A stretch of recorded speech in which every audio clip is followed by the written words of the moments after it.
மாப்பிள்ளை படம் மூலமா தமிழ் சினிமாக்கு அறிமுகமானவங்க தான் நடிகை ஹன்சிகா மோத்வானி. சைல்டு ஆர்டிஸ்டா பாலிவுட்ல அறிமுகமான ஹன்சிகா தெலுங்கு, தமிழ், கன்னடான்னு இப்படி சவுத் இந்தியால நிறைய படங்கள்ல ஹீரோயினா நடிச்சு முன்னணி நடிகையா வலம் வந்தாங்க. போகன் படத்துக்கு அப்புறம் ஹன்சிகாக்கு கொஞ்சம் கொஞ்சமா மார்க்கெட் குறைய ஆரம்பிச்சது. அதை தொடர்ந்து இவங்க 2022 சோஹைல் கத்தூரியா அப்படிங்கிறவரை திருமணம் பண்ணிக்கிட்டாங்க. இவங்க திருமணம் அப்பவே நிறைய சர்ச்சைகள் ஏற்பட்டுச்சு. காரணம் ஹன்சிகாவோட க்ளோஸ் ஃப்ரெண்டான ரிங்கி கூட 2016 சோஹைல் கத்தூரியாக்கு ஏற்கனவே கல்யாணம் ஆயிருந்துச்சு. ரிங்கி ஹன்சிகாவோட க்ளோஸ் ஃப்ரெண்ட் அப்படிங்கிறதுனால அந்த கல்யாணத்துல ஹன்சிகாவும் இருப்பாங்க. ஆனா சில தனிப்பட்ட காரணங்கள்னால ரிங்கிக்கும் சோஹைல் கத்தூரியாக்கும் விவாகரத்து ஆயிடுச்சு. அதுக்கப்புறம் தான் சோஹைல் கத்தூரியா சில வருஷங்கள் கழிச்சு ஹன்சிகாவை கல்யாணம் பண்ணிக்கிட்டாரு. அதாவது சோஹைல் கத்தூரியா அவரோட முதல் மனைவி ரிங்கி பஜாஜோட க்ளோஸ் ஃப்ரெண்ட் ஹன்சிகாவை 2வது கல்யாணம் பண்ணிக்கிட்டாரு. இதனால பலரும் சோஹைல் கத்தூரியா ஹன்சிகா கூட திருமணம் மீறிய உறவுல இருந்தது தெரிய வந்துதான் ரிங்கி விவாகரத்து பண்ணாங்க அப்படின்னு விமர்சனம் பண்ண தொடங்கிட்டாங்க. ஆனா ஹன்சிகா இந்த குற்றச்சாட்டுகள் எல்லாமே பொய்னு சொல்லி அதை மறுத்துட்டாங்க. அந்த வகையில கடந்த 2025 ஆகஸ்ட் மாசம் ஹன்சிகாவும் சோஹைல் கத்தூரியாவும் விவாகரத்து பண்ண போறாங்க அப்படின்னும்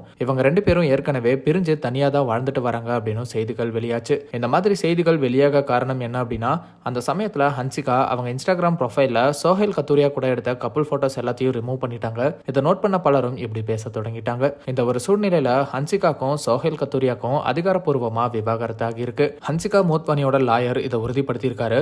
மேலும் ஹன்சிகா எந்த ஜீவனாம்சமும் கேட்கல அப்படின்னு சொல்லியிருக்காரு. ஹன்சிகா மற்றும் சோஹைல் கத்தூரியா அவங்களோட 3 வருஷ திருமண வாழ்க்கையை இன்னைக்கு முடிவுக்கு கொண்டு வந்திருக்காங்க. ஆனா இவங்க விவாகரத்துக்கான காரணம் என்ன அப்படிங்கிறது சொல்லப்படல அப்படிங்கிறதும் குறிப்பிடத்தக்கது.